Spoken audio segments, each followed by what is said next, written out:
Bom dia! Começa agora mais uma edição do Bom Dia Baixada. Hoje é quinta-feira, 29 de março e vamos juntos até às 9 horas da manhã. Participam do Bom Dia Baixada os secretários de Gestão de Santos, Carlos Teixeira Filho. Secretário, seja muito bem-vindo ao nosso programa. Muito bom dia. Bom dia, Nathalie. Bom dia, Adão. Bom dia a todos os telespectadores de Santa Cecília. E também o secretário de Projetos Especiais de São Vicente, Adão Ribeiro. Secretário, seja muito bem-vindo novamente ao nosso programa. Muito bom dia. Obrigado, Nathalie. Bom dia, Cacá. Bom dia, telespectador. E a partir de agora, você também pode interagir conosco pelo nosso WhatsApp, que é o 13 988779496, pela nossa fanpage no Facebook, onde transmitimos o programa simultaneamente ao vivo, pelo nosso Instagram e pelo nosso Twitter. Cacá, posso te chamar assim? Sim, claro. Cacá, qual o balanço pode ser feito do primeiro trimestre deste ano e qual é o principal desafio para 2018? Olha, Nathalie, nós passamos 2017 um ano muito difícil na Prefeitura Municipal de Santos. Eu acho que em todas as prefeituras, né? Com a crise toda que nós enfrentamos.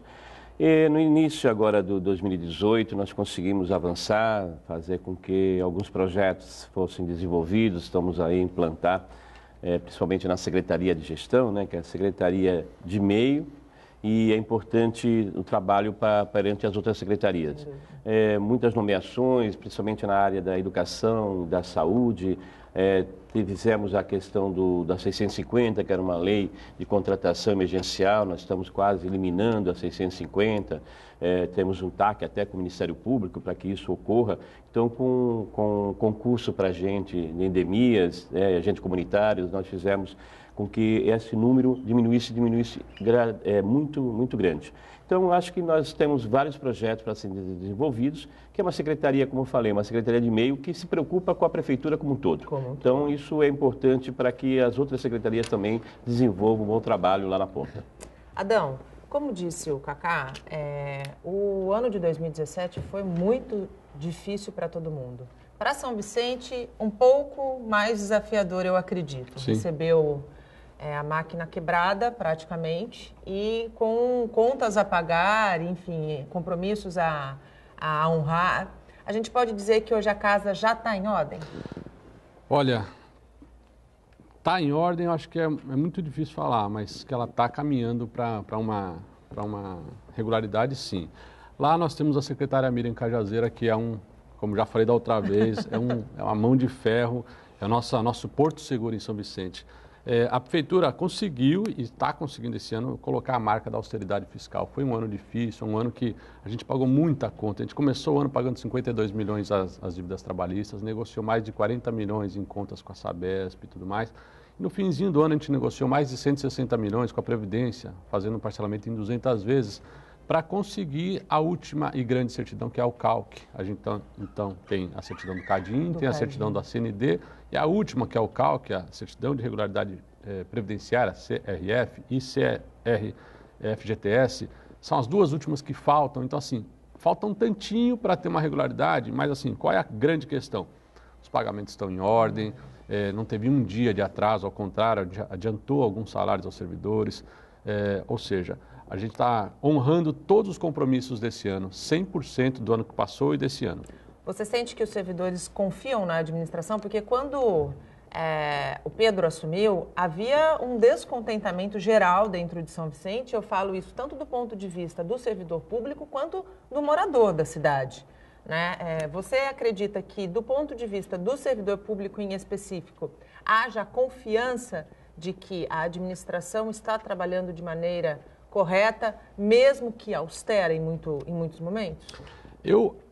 Minha percepção é que sim. Por quê? Porque nós não passamos como a dificuldade que Santos passou, né, com uma cidade rica, muita gente, 12 mil praticamente servidores, nós temos 6.500 servidores. Desses servidores, o prefeito, ao chegar, ele pediu um voto de confiança, que é assim, eu não consigo, o prefeito não consegue pagar sem saber como que recebeu a cidade. Então, ele recebeu com uma dívida fantástica, chamou os servidores para negociar dentro, né, na campanha de dissídio coletivo, para negociar dentro do gabinete do prefeito. Então, teve uma pequena comissão dos servidores. E essa comissão, a gente mostrou as contas. A gente recebeu a folha de pagamento quase com 60% comprometida do orçamento. Terminamos o primeiro ano de governo com 52,74% aproximadamente. E aí, ao passar o ano, reduziu mais um pouquinho, e por isso que a gente conseguiu, né, com os servidores, chegar num acordo na campanha salarial. Teve um avanço, sim, não passamos por grandes dificuldades, embora saibamos que tem muita coisa a fazer.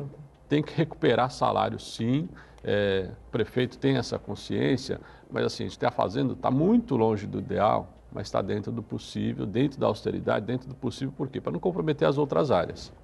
Com relação a reajuste, Cacá, ano passado, Santos viveu a maior greve da história dos servidores públicos, em virtude do não diálogo, que se esgotou as possibilidades, né, de diálogo com a categoria.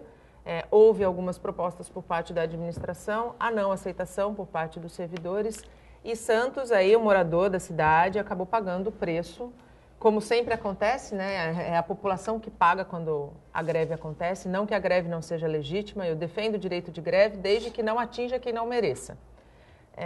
Esse ano, Cacá, como é que está a questão do reajuste salarial, da negociação com os servidores, porque a data base já passou? Veja, a paralisação ano passado, né, que foi grande, eu acho que nós tivemos isso na oportunidade do governo Capistrano também. E uma greve que, naquele momento, salvo o melhor juízo, não teve o êxito no final como nós tivemos. Nós fizemos uma proposta, tínhamos dificuldade, né? Estamos iniciando um novo ano, né? O segundo mandato do Paulo Alexandre. Uma crise horrível, Uma né? crise horrível, e nós estamos conversando da necessidade de fazer um aumento no segundo semestre. Não poderíamos, de maneira alguma, fazer qualquer movimento para que no primeiro semestre tivéssemos uma mensagem no sentido de um aumento. Tivemos algumas conversas, mas não houve o entendimento por parte da classe, houve então a paralisação. Temos dois sindicatos, uma coisa também diferenciada, né? Nós temos que conversar com dois sindicatos que não sentam juntos. Então, que não se entendem, né? Então nós temos esse problema também para estar resolvendo. Então, um sindicato nos levou ao Ministério do Trabalho, tivemos algumas audiências, algumas rodadas de audiência. O outro nos levou ao Tribunal de Justiça, tivemos uma audiência com o vice-presidente do Tribunal de Justiça, mas já tínhamos encaminhado a nossa mensagem para a Câmara Municipal, com o aumento, com o abono e depois o aumento. Eles tiveram no final, em setembro, já tiveram um abono de 5,35, que era a inflação naquele ano, e depois incorporou em dezembro. Então, a perda não foi momentânea, mas tiveram aquele aumento de 5,35. Nesse ano, diferentemente do ano passado, nós conversamos, tivemos rodadas de conversa e chegamos a uma proposta de 3%, 2% a partir de fevereiro, que foi a data, né, da negociação, e 1% a partir de agosto. Tivemos algumas reuniões com o Sindeste, com o Sindiserv, avançamos em alguns sentidos, né? E houve um consenso junto com o Sindeste de que nós, então, daríamos os 2% a partir de fevereiro, né? Agora retroativo, porque vai ser pago no mês de abril, e 1% trouxemos, então, ao invés de agosto, para o mês de julho. E tivemos também a questão dos 3% na auxílio alimentação e tivemos o arredondamento da cesta básica para R$ 280 para todos os funcionários, e também retroativo. E trouxemos uma massa de aposentados, porque nós pagamos a cesta básica para até 3 salários mínimos de aposentados. Trouxemos uma massa de 4 salários mínimos. Então, beneficiamos 880 funcionários que não recebiam a cesta básica. É significativo? É significativo, claro, no momento que você não vai dispor do seu salário, né, para a questão de uma compra, né, dentro das suas necessidades.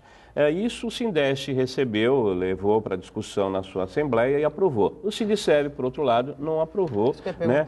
Não teve essa consciência de que nós precisamos ter, nesse momento, negociar, né, para que não tenhamos problemas. E como não aconteceu o ano passado, nós fechamos 2017, né, com o pagamento do 13º, pagamos as férias no prazo em 2018 para a massa maior que são dos professores, pagamos a pecúnia, voltamos a pagar a pecúnia na prefeitura, que é um passivo muito alto, né? No mês agora de março, pagamos mais uma parte, que também é importante frisar que nós retornamos o pagamento da pecúnia, que é um direito trabalhador, né? E isso tudo, se não tivesse austeridade, com certeza não fecharíamos o 2017 como fechamos. Então, também o contingenciamento de despesas, né? Eu mesmo na secretaria, eu iniciei com a frota de veículos que cabe à responsabilidade da SEGES, nós iniciamos com uma importância de 1.500.000 por mês, né? Fechamos em 850, 900. Então, estamos diminuindo e fazendo. Então, vamos dizer assim, não, vocês não estão fazendo a parte de vocês, não, estamos fazendo a nossa parte, né? E diminuindo as despesas. Então, tudo isso encaminhamos agora para a Câmara Municipal, Sim. que deve fazer análise, é claro. Vai ter manifestações por um sindicato que não aceitou essa proposta e eu deixar bem claro, porque, veja, agora nós não temos obrigatoriedade do imposto sindical, né? Sim. Com a reforma trabalhista. Era isso que eu ia perguntar. Para o trabalhador também, ver até que ponto o sindicato está trabalhando a seu favor, né? Porque é importante, para você fazer a contribuição sindical, você precisa se sentir representado, né? Então, nós não, e para quem nós recolhíamos esse valor, esse imposto? Para o Sindeste, que é o estatutário. Se o estatutário fez uma assembleia e aprovou a nossa proposta, então nós encaminhamos, né? Eu acho que não fechamos a discussão, nós fizemos amplamente discussão, diferentemente do ano passado, né? E deixamos à vontade, publicamos um comunicado, aqueles funcionários que desejassem que fizessem um desconto de um dia do seu trabalho para o seu sindicato, estava à vontade de fazer isso, né? Diferentemente, não poderia ser o contrário, Sim. de obrigar e que nós estaríamos contrariando a legislação. Então, tudo isso foi feito, foi publicado, então estamos aguardando agora que a Câmara Municipal faça uma análise, veja o momento, porque nós vamos dar um aumento praticamente de 3,02%.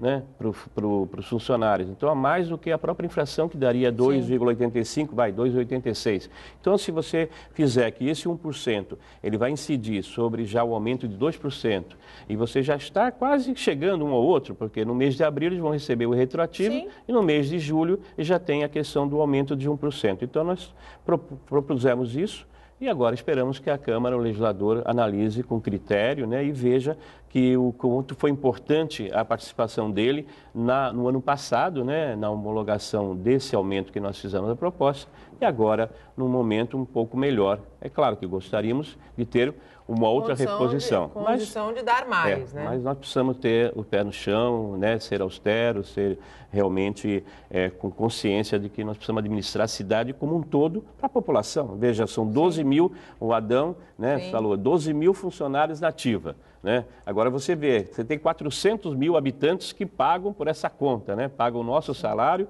e pagam o salário dos funcionários. Eles precisam também atendimento na saúde, na educação, né? Na assistência, na segurança, no meio ambiente. Por isso que eu digo que a greve não pode afetar quem mais precisa dos serviços, que é o cidadão. É preciso sempre haver bom senso. Na questão da interrupção, nós tivemos a maior participação da educação. Né? Mas na área da saúde, por nós termos aí fechado com a OS, né? O nosso UPA central funcionou normalmente, então a saúde não foi afetada quanto foi a questão da educação. Adão, e com relação aos servidores de São Vicente, como é que foi o diálogo?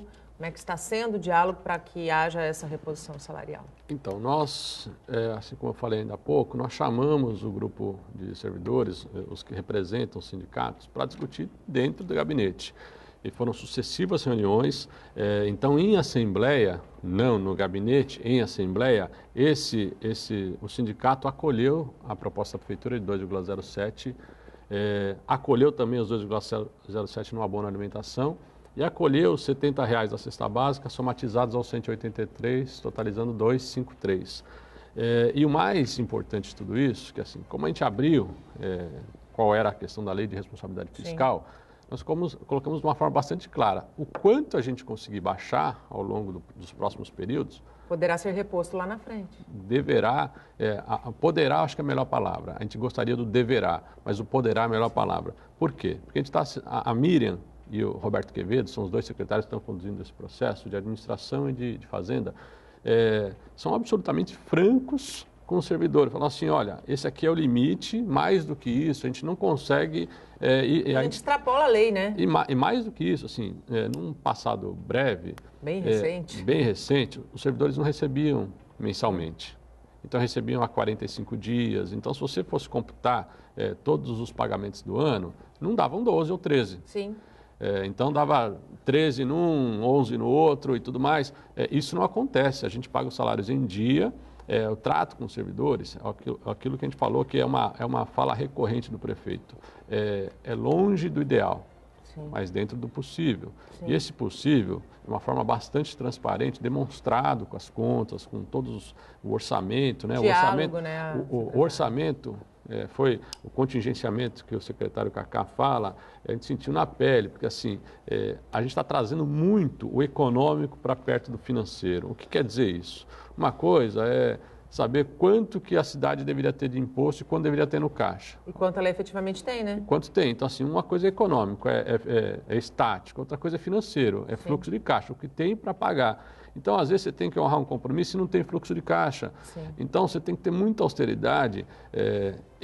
O salário do servidor está garantido e estão garantidos todos os compromissos assumidos. Assim como eu falei que a gente assumiu 160 milhões de previdência, para uma prefeitura que tem 1 bilhão de orçamento, assumir 160 milhões é 16%. É muita coisa. Ou seja, tem um ato de coragem, sim, mas também está consubstanciado em responsabilidade. E comprometimento, né? Pois é isso. E aí, acho que você perguntou ainda há pouco, o que o servidor acha disso? Olha, você está percebendo que o prefeito está fazendo um esforço danado, de uma lealdade sem igual, reflete nos serviços públicos. A gente sabe dos problemas, a gente tem alguns outros assuntos aqui para tratar, a gente sabe que a cidade ainda tem problemas, não tem hipocrisia da nossa parte, eu trabalho quase 14 horas por dia exatamente para responder diariamente todos os anseios da população. O Bom Dia Baixada vai para mais um rápido intervalo, a gente volta com o nosso bate-papo em menos de 3 minutos, até já. O Bom Dia Baixada está de volta e chegamos ao segundo bloco. Participam do programa os secretários de Gestão de Santos, Carlos Teixeira Filho, e o secretário de Projetos Especiais de São Vicente, Adão Ribeiro. Você também pode participar pelo nosso WhatsApp, que está aí na tela, pela nossa fanpage no Facebook, pelo nosso Instagram e pelo nosso Twitter. Ano passado, quase todas as prefeituras tiveram queda nas suas receitas de arrecadação, em especial o pagamento do IPTU, que é uma receita muito importante para o município. Esse ano a situação está um pouco melhor em Santos e em São Vicente? Olha, nós não tivemos uma queda sensível do IPTU. É interessante, né? O IPTU nós não tivemos, pelo contrário, nós tivemos estabilizado. Agora, nós tivemos queda do IPVA, por exemplo, 12% de IPVA. Nós tivemos do ICMS, né, do ISS. Isso realmente nos deixou um pouco sem caixa, né, para fazer os nossos compromissos, honrar os nossos compromissos. Mas o IPTU não, o IPTU foi um imposto que a população santista pagou, né? Nós tivemos refinanciamentos também, né, e teve também uma resposta muito positiva, e isso fez com que nós pudéssemos avançar, né, nos nossos programas e também na questão do pagamento do funcionário. Nunca atrasamos um dia do salário dos nossos funcionários, pagamos o 13º, pagamos o PDR, né, participação dos resultados, foi um volume de 10 milhões de reais. Então, é significativo. Expressivo. Então isso você vê que para nós foi um embate maior, foi dentro dos outros impostos, dos outros receitas, né, diretas, que nós tivemos uma queda. Em São Vicente, como é que ficou a situação, como é que está a situação? São Vicente, mais uma vez, é diferente de Santos pela natureza. Santos tem o porto, né, a grande massa de Santos tem um ISS fantástico, São Vicente não tem um grande puxador. Então, a gente depende basicamente do IPTU e do Fundo de Participação dos Municípios, FPM. Mas paradoxalmente, teve diferença. Por quê? A nossa questão, a gente recebeu o governo que tinha mais ou menos 54%, 55% de inadimplência. E com os serviços públicos acontecendo, esse valor caiu para quase 40%. Ou seja, no econômico, a gente sabia, o IPTU, a previsão era uma. Sim, no financeiro era completamente diferente. No financeiro aumentou, a gente teve um incremento, por conseguinte, de aproximadamente 14%. O que dá alguma folga, mas assim, a considerar que assim, a prefeitura recebe o Fundo de Participação dos Municípios, que é um dinheiro que vem da Previdência. Do orçamento brasileiro, 3,7 trilhão, 3,6 trilhões, 25% é Previdência, e uma parte é para subsidiar municípios que não tenham suficiência orçamentária, que é o caso de São Vicente. Então, para nós também, o que acontece nos municípios brasileiros não aconteceu em São Vicente. Pelo contrário, a gente teve um pequeno incremento e que a gente conseguiu, com isso, honrar vários pagamentos. Com relação o Adão pontuou uma questão que é verdadeira, que é a existência do porto aqui em Santos, né? E sobre o porto, havia a expectativa da cobrança de 2 novos impostos, né, que é o IPTU e o ISS.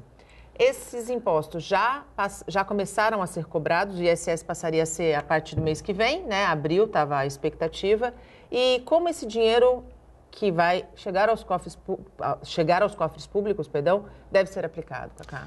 Olha, veja, é importante, foi a questão da receita do ISS. Nós tínhamos uma alíquota de 3%. E teve uma majoração para 5%, mas a partir de 1º de abril. Né? Então, não sei se vai ser judicializado, mas de toda forma nós temos a previsão de uma receita a partir agora de abril. Então, estamos na expectativa desse aumento, né, desse incremento dentro da nossa receita. A partir da semana que vem, né? A partir da próxima semana, até dia 1º de abril, né? A partir de 2 de abril, a gente aguarda que um resultado positivo. Com referência ao IPTU é uma briga já de 20 anos, né? De 2 décadas no Supremo Tribunal Federal, e aí o julgamento, foi um julgamento, uma discussão acirrada, e demonstrou, porque estava a questão da isenção do pagamento do IPTU, e ficou comprovado que empresa de economia mista não pode alegar, né, essa imunidade. Então, o que acontece? Houve um embargo de declaração, que ainda está, acho que o relator é o Marco Aurélio, que deve já ter se pronunciado, mas está aguardando a pauta da presidente Carmen Lúcia, né, de colocar em pauta para o julgamento. Os impostos eles foram sempre lançados, né? Uns já estão judicializados, uns já depósito na justiça, né? E agora vai se discutir a questão, esse pagamento, os carnês foram lançados como anos anteriores foram lançados. Esperamos que eles paguem, né, de 2018, e nós temos a questão da entabulação, do como vai ficar o passado, né? E o passado é um valor vultuoso, de 888 milhões de reais. Então, é um significativo para você, dentro de um município, né, o quanto você poderá estar fazendo de projetos, desenvolver e términos de projetos que estão sendo desenvolvidos. Nós temos a entrada da cidade, né? A entrada da cidade, nós temos aí um empréstimo de 290 milhões, nós precisamos também amortizar isso viria em boa hora para também fazermos isso. Nós estamos aguardando também, né, nós estamos fazendo a nossa parte, mas dependemos também do governo do Estado, que foi liberado, e o governo federal que não se manifestou até agora, né? Não se manifestou em hipótese alguma qual o valor que ele poderia estar dispondo e também as obras que precisam fazer. Então, todos esses recursos que vêm do Porto vão ser investidos para que a cidade também tenha um bom fluxo e também favoreça também as empresas do Porto. Até para diminuir essa distância que há entre relação Porto e cidade, né, Cacá? O Porto e a cidade, a gente não pode ficar de costas, o Porto para a cidade, nós estamos integrados, eles precisam da cidade, né, e agora precisam dar as respostas, né? Eu acho que chegou o momento, né, de conscientização, não temos mais o que discutir, o mérito foi discutido no Supremo Tribunal Federal, não há mais discussão do mérito.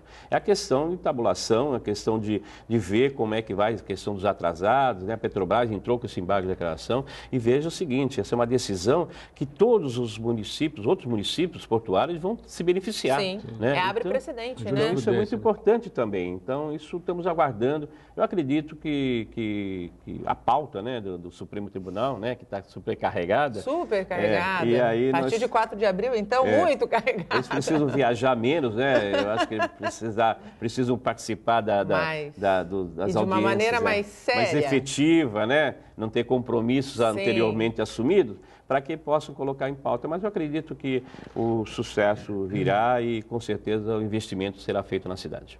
Com relação a investimentos na cidade, Adão, como é que está a questão da revitalização da Biquinha? Da onde vem o recurso e o que vai ser feito lá? Como que está a questão? Dentro da normalidade. Estamos fazendo o combinado. Da outra vez que eu estive aqui, a gente falou isso, e tem um procedimento que é bastante claro. O que a gente fez? Assinou, mandou o projeto que a Prefeitura fez para o COC, que é o Conselho de Orientação do Governo do Estado, em junho do ano passado, dia 2 de junho. Foi aprovado no mesmo dia, assinamos o convênio com o Governo do Estado no finzinho de novembro, início de dezembro. Então, aprovamos o recurso, aprovamos o projeto, e aí começou a temporada. A gente queria ter feito antes, só que no Estado teve uma alteração do secretário. Laércio Benco caiu, entrou o Fabrício Cobra. A nossa expectativa era entregar as obras para a temporada. Para a temporada de verão. Na caída, teve uma alteração do secretário, saiu o PHS, entrou o PSDB, atrasou um pouquinho o repasse de recurso, mas assinamos o convênio, fizemos o nosso processo aqui licitatório e combinamos com os permissionários, né, que são vários, né, os famosos doces da Biquinha. Os famosos doces. Seria melhor começar a obra depois da temporada e posteriormente ao período de chuvas, que é o que se encerra. Começa e para. Fazer infraestrutura. O que a gente vai fazer lá? A segunda parte da pergunta. O dinheiro é mais ou menos 500 e poucos milhões, 500 mil reais. É para fazer uma grande urbanização sem nenhuma inventividade, né? O conceito da austeridade não é só fiscal. Sim. É urbanística também, paisagística. Lá tem uma bica tombada pelo Condefat, a bica de Anchieta, um cruzeiro quinhentista, a paisagem fantástica, então não dá para ter grandes invenções. A ideia é resolver o problema de drenagem, porque é uma encosta de morro, você tem uma água lixiviada que deposita ali, então a gente vai fazer um grande plano de drenagem. Tem o rio do Sapateiro, ali embaixo, passa por baixo da Biquinha, sai da Praça 22 de Janeiro até chegar o mar. Como se fosse uma intervenção italiana, né? Uma praça, uma esplanada, com algum mobiliário urbano, iluminação pública e paisagismo. Então, a licitação já está pronta, a gente tem ela, está segurando para terminar, já passou a temporada. Sim, terminar o período de chuvas agora. E o período de chuva que termina fim de março, início de abril, acho que tem uma estiagem fantástica, né? Abril bem seco. Então, nesse período é um período bom para fazer as obras, muito provavelmente na primeira, segunda semana, até com o advento do governador Márcio França. À frente do governo do Estado? À frente do governo do Estado. Acho que a gente pode lançar a licitação, ou melhor, desculpe, a licitação já foi feita, a gente pode as obras. Finalizar a licitação e dar a partida de obra já no abril, e aí terminar essa obra o mais rápido possível, porque ela é um marco para a cidade, é simbólico. A gente, no início do governo, em 17 ou 18 dias, a gente ocupou a Biquinha, fez um trabalho literalmente com as próprias mãos.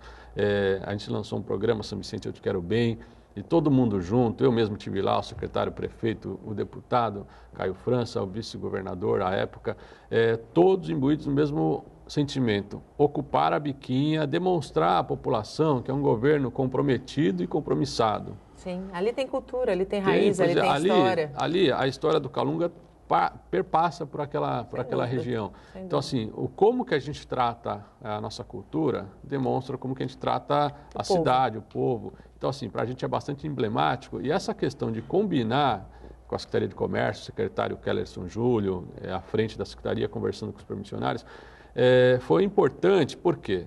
Para não ter um levante. Sim. A gente não é que a gente não quis fazer obra, só que fazer obra no meio da temporada, onde que eles mais arrecadam... eles iam perder. Contraditório. Muito. Então, eles ficaram satisfeitos, e aí a gente tem que cumprir a outra parte da da palavra, a última parte da palavra e todo o combinado, que é começar as obras tão logo já no início do próximo mês. Aproveitando sua presença aqui, Adão, eu também queria te convidar para assistir a reportagem a seguir, feita pela Patrícia Nunes, que mostra a reclamação de moradores sobre a falta de iluminação na orla do Itararé. Eles dizem que os assaltos lá na região são constantes. Veja só. Na Praia de Santos, encontramos pessoas correndo, passeando com o cachorro, andando de patins, de bicicleta, caminhando e aproveitando o espaço público como meio de lazer. Já em São Vicente, registramos um cenário bem diferente. A orla da Praia do Itararé não estava tão movimentada. Pouca gente se arrisca a pedalar, a correr e a caminhar durante a noite. O motivo? A falta de iluminação. É o trecho todinho escuro, sem iluminação, sem segurança. Todo dia, durante o dia também é muito perigoso, mas à noite é pior ainda. Vários quiosques fechados. Alguns viraram abrigo para pessoas em situação de rua. A orla da praia só não está pior que a faixa de areia, onde a escuridão é tanta que mal dá para ver quem caminha na beira da água. E para você ter uma ideia da falta de iluminação, eu vou pedir agora para o cinegrafista apagar a luz da câmera. É nessa escuridão que as pessoas precisam passar por aqui todos os dias. Às vezes que você passa na divisa e o pessoal fala, cuidado que estão assaltando lá na frente. Isso é meu depoimento que eu já vi várias vezes aqui. Roubo de bicicleta, celular, relógio, brinco, anel, tudo que dá para levar, eles levam. Pela praia mesmo, pela areia também não pode, né? Que não tem iluminação. E na ciclovia tá piorando cada vez mais. A Polícia Militar garantiu que realiza operações e que faz patrulhamento constante na região da orla do Itararé. Adão, a gente sabe que segurança pública é dever do Estado, é responsabilidade do Estado. No entanto, todos os municípios podem e devem contribuir com obras, por exemplo, como iluminação pública, que, de fato, ajudam muito quando a gente fala em segurança pública. Qual é o projeto da Prefeitura? Há recurso para que a gente possa voltar a ver a orla do Itararé iluminada? Vamos lá. Obrigado pela oportunidade, porque esse é um assunto espinhoso e que, assim como a gente fala todas as vezes, a gente não foge ao debate. Secretário ou prefeito, como ele também fala, que tem medo de responder assunto espinhoso, tem que ficar em casa, Exato. Tem que entregar o cargo. Exato. Respondendo objetivamente, a iluminação pública é um problema, trocamos a empresa, né? A empresa que prestava o serviço de iluminação pública, a prefeitura encerrou o contrato por entender que não cumpria o objeto. Fizemos uma nova contratação emergencial para colocar uma empresa tampão e aí fizemos um plano de iluminação pública da orla inteira. Temos a taxa da CIP e da COSIP suficientes para poder fazer um plano de iluminação pública. A gente vai tratar a orla do Itararé do jeito que tratou a Biquinha, a disponibilidade de recursos não é do jeito que a gente gostaria, mas é possível. Por exemplo, a Biquinha também era um espaço que tinha muita drogadição, muita prostituição, e a gente resolveu com iluminação LED e agora, num plano de ocupação, sem um piso já resolvido, a gente resolveu com a iluminação LED. Vai terminar a iluminação LED na Biquinha. Na orla da praia, idem. A gente tem um trecho muito grande, a orla da praia tem aproximadamente 3 quilômetros e você tem 92 permissionários e quiosques. Alguns decidiram por não continuar suas atividades. Então a gente já licitou as novas permissões de uso de uma forma diferenciada. A gente queria colocar algumas modalidades diferentes, né? Não colocar qualquer uso para todos os quiosques. Sim. Então criar temas. No projeto, a gente captou 1,5 milhão de recursos do DAD para fazer um projeto, é a fase 1. Qual que é o conceito? Você percebe, a última grande intervenção no Itararé foi há 20 anos atrás, pouco mais de 20 anos. Exatamente. E de lá para cá, a orla tem algumas vocações. Por exemplo, no morro, se saem os asadeltas, eles pousam na praia. Esse trecho que eles pousam na praia é um trecho muito grande, muito extenso. É amplo. É amplo. E ele é livre. Sim. Então, você não consegue colocar alguma iluminação pública ali, a gente coloca à volta. Lembro bem, quando a gente trocou a empresa, os chamados aumentaram barbaramente e a gente conseguiu dar uma resposta. Infelizmente, essa resposta não é suficiente, por isso que a gente vai tratar de substituir a iluminação pública de vapor de sódio para LED e está fazendo um plano que é a fase 1 da Orla do Tararé. E o conceito, a exemplo do que Santos fez lá com o Beto Mansur, no fim da década de 90, é tratar da questão da urbanização. O que foi pedido à equipe é o seguinte: a gente quer famílias na orla. Ninguém, um grande amigo, Nelson Gonçalves, né, arquiteto que foi secretário de Desenvolvimento Urbano de Santos, ninguém leva o filho para dar a volta de uma árvore, para passear em volta de uma árvore. Não mesmo. Você leva o filho para um espaço, claro, um espaço agradável. Então, assim, é isso que a gente vai fazer na Orla do Tararé. A área de convivência familiar, né? Ter área de convivência familiar, ter um espaço que você consiga levar as crianças e que os pais, em segurança, consigam observar seus filhos e desfrutar da tarde. Então, a Orla não é como a de Santos, que tem 6 quilômetros de qualquer coisa, a nossa tem 3, essa e tem 2 e pouco e mais uma do Gonzaguinha. Nós vamos dar uma resposta com um recurso disponível e com a alteração. O que a gente está fazendo já de antemão? Sinalização turística, vamos mexer na sinalização turística agora, as placas. A iluminação pública está sendo licitada, a poda da árvore, a percepção de segurança se dá com a poda da árvore e o aumento do afluxo de turistas. A Prefeitura ocupou o Conselho Municipal de Turismo, que estava abandonado há muitos anos, com 9 ou 10 secretários, tem participado do Conselho Municipal de Turismo, porque lá tem pessoas muito interessantes. O presidente acabou de sair, mas o Renato Marquezine é uma pessoa bastante interessante, tem uma empresa que presta serviço na Baixada inteira, e ele pontuou algumas questões, a gente já deu respostas. Por exemplo, a questão da regulação da orla. Nós conseguimos regular a orla inteira, a confluência dos esportistas com os turistas. A questão da gestão das praias. Agora, a Prefeitura é gestora das praias. Como acontece em Santos e no Guarujá já também. A Secretaria de Projetos Especiais agora está tentando dar respostas, o Luiz Guimarães, o gestor das praias, tentando dar respostas aos pedidos, ou seja, ocupar a orla. Acho eu, como urbanista que sou, que a questão da segurança não é uma questão somente de força, é de inteligência. E a maior inteligência é o uso, irrestrito e diuturno.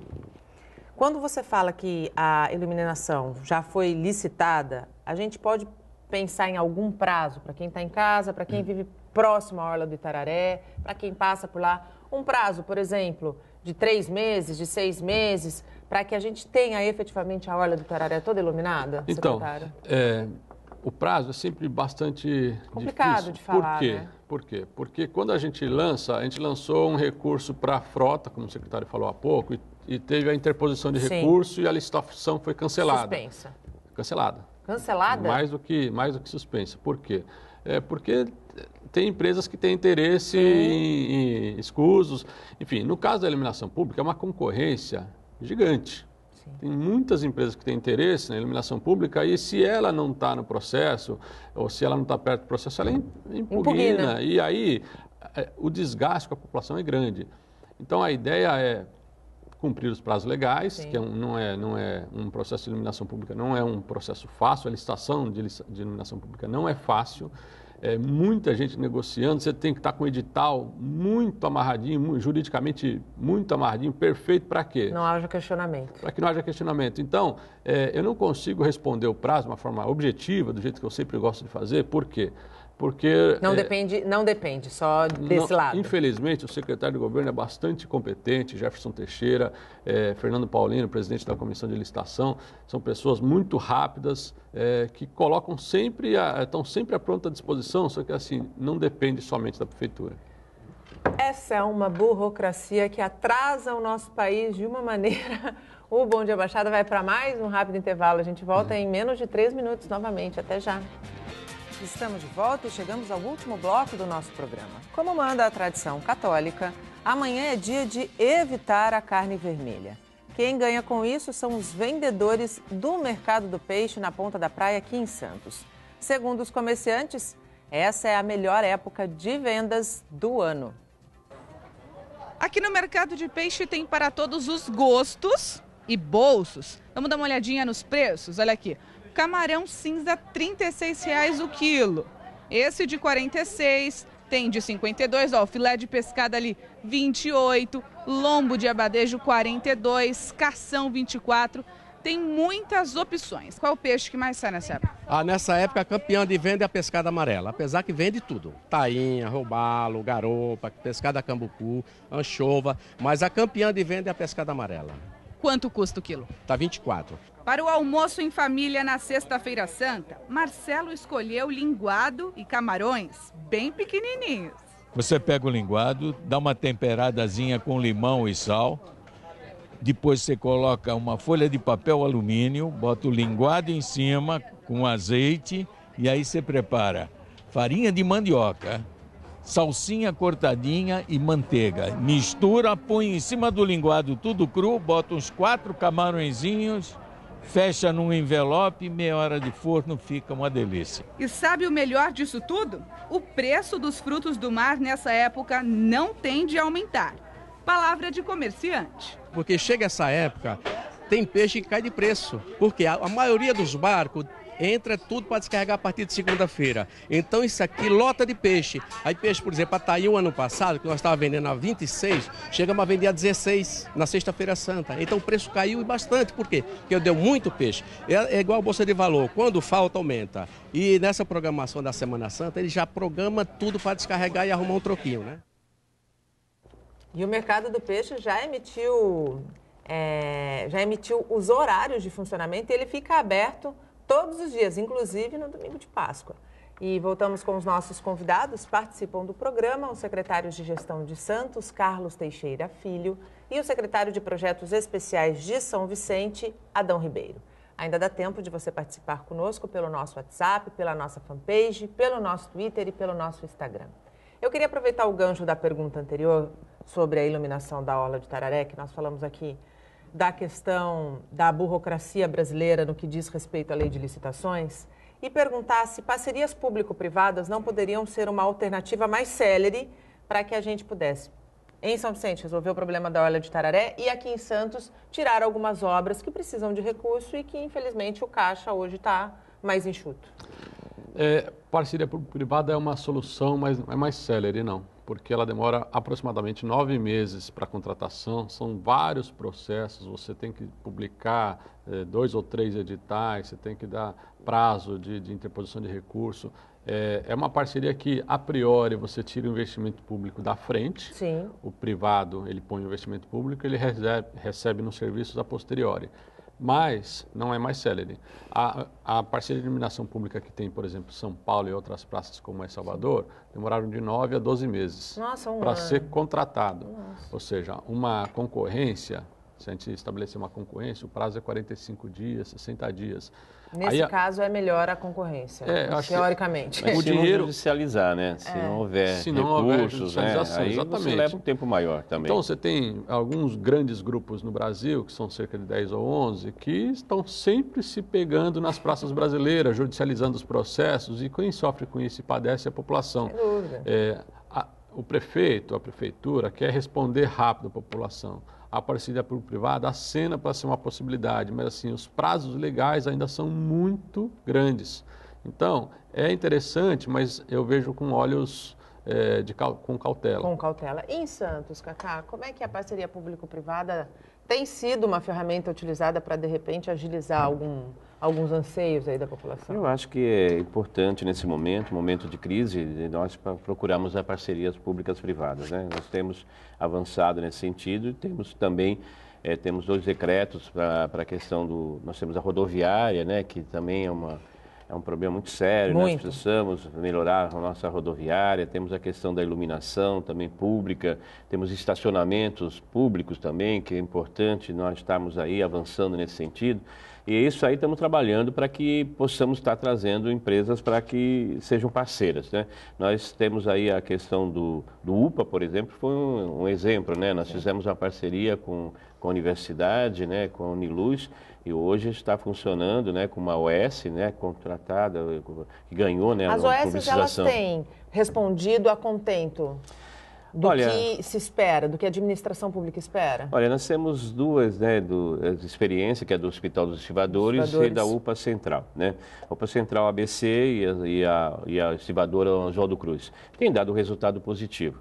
É claro que nós, quando foi feita a aprovação da publicização, e eu estava na Câmara Municipal por ocasião dessa discussão, foi amplamente discutido, há uma vigilância, sempre uma análise de toda a documentação, de todo o proceder dessas OS, tem dado um resultado positivo, como mesmo nos ajudou bastante, né, o ano passado, na questão da greve, a OS teve lá o atendimento, não houve nenhuma interrupção, isso foi muito importante para a saúde do povo santista.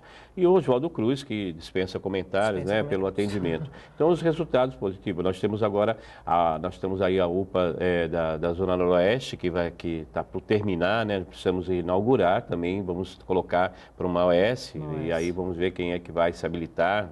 E vai ser analisado, periodicamente toda a documentação para ver a questão dos resultados, né? Se houver alguma alteração, a própria Câmara Municipal, ela tem que estar participando, né, da questão da diligência para verificação efetiva do trabalho feito pela ONG. Nós temos também da Zona Leste, né, que era o pronto-socorro ali da Afonso Pena, que também está por terminar e também vai na mão de uma OS. É importante isso, é uma participação das OS. E a questão da parceria pública-privada que nós estamos procurando e é importante para a cidade, principalmente obras, porque sobra muito pouco do nosso orçamento, né? Você vê comprometimento com a questão do funcionário público, de nossas despesas normais, e você, para investimento, o que sobra? Sobra muito pouco. Se nós não procurarmos com os entes federados, nós temos que procurar a iniciativa privada. E isso tem que ser o norte para a gente estar avançando todos os municípios aqui da Baixada. Trabalhando juntos, né, pelo objetivo maior, que é prestar e atender bem a população, que no fim das contas é quem paga a conta de todos os salários. Sempre. Né? Sempre. Infelizmente, o nosso tempo acabou. Ficou muita coisa para a gente falar, mas eu tenho certeza que o que a gente disse aqui, os teus esclarecimentos, Adão, com relação à situação espinhosa da Orla do Itararé, e essa transparência é muito importante. A Secretaria está disponível para quem quiser conversar, estamos à disposição. Porque eu acho que é isso que a população espera, sempre um trabalho transparente. E, Cacá, parabéns pelo teu trabalho frente à Secretaria de Gestão, que também nunca se opôs a atender, a falar e a responder, sempre disposto a responder, não para nenhuma autoridade, mas sim para a população, porque é a população ali na ponta da cadeia que espera respeito, que espera que os seus direitos sejam devidamente cumpridos. Muito obrigado pela tua participação. Obrigado pela oportunidade. Eu acho que sempre não nos negamos, né, não furtamos de qualquer esclarecimento. Também, como o Adão falou, né, o portal da transparência está aí para quem quiser saber o que nós estamos fazendo, onde nós estamos gastando, a Secretaria de Gestão, todas as secretarias. Então, é importante que o povo participe das audiências públicas, participe nas sessões da Câmara e colocamos à disposição lá na Prefeitura Municipal para qualquer outro esclarecimento. Obrigado pela oportunidade, um abraço a Adão também e parabenizá-lo pelo trabalho em São Vicente e com a Dama de Ferro, né, a Miriam Cajazeira. Essa é a nossa... nós passamos por isso aqui, né, no governo Papa, então... Para você também é uma excelente profissional e como você também é um excelente profissional, então parabéns a todos, uma boa Páscoa a todos os telespectadores. Uma boa Páscoa para você e toda a sua família. Adão, muito obrigado pela tua participação, pela tua disponibilidade, que a tua família, você tenha uma Páscoa abençoada e muito sucesso nesse ano de 2018, que eu acho que as sementes plantadas vão começar a dar frutos. Eu que agradeço a oportunidade, a gente tinha muito assunto para falar, por exemplo, a gente fez um trabalho fantástico para a Operação Tapa Buraco, muito recurso captado, mas fica para uma próxima vez, a população vai perceber a melhora de serviços públicos. Eu tenho certeza que esse ano de 2018, o ano que o Márcio França vira governador, a população vai perceber a transferência de recurso público. Eu queria agradecer aqui também ao secretário, Cacá, amigo, excelente pessoa, excelente político, ele dá respostas prontamente. A oportunidade, Natalia, ao programa, mais uma vez participar aqui, prontamente responderei. Estou à disposição, Secretaria de Projetos Especiais, à disposição da população. Boa Páscoa ao telespectador, boa Páscoa a vocês também. Muito obrigada. O Bom Dia Baixada fica por aqui. Você pode ficar bem informado sobre tudo o que acontece na região e no mundo acessando o Santa Portal. Não esqueça de curtir a nossa fanpage no Facebook e a nossa página no Instagram e no Twitter. Eu volto ao vivo na segunda-feira. Amanhã vocês ficam com o programa feito com o presidente da Companhia Docas do Estado de São Paulo, Alex Oliva. Vocês vão poder rever este bate-papo. Boa Páscoa a todos, um excelente feriado. Até segunda. Tchau.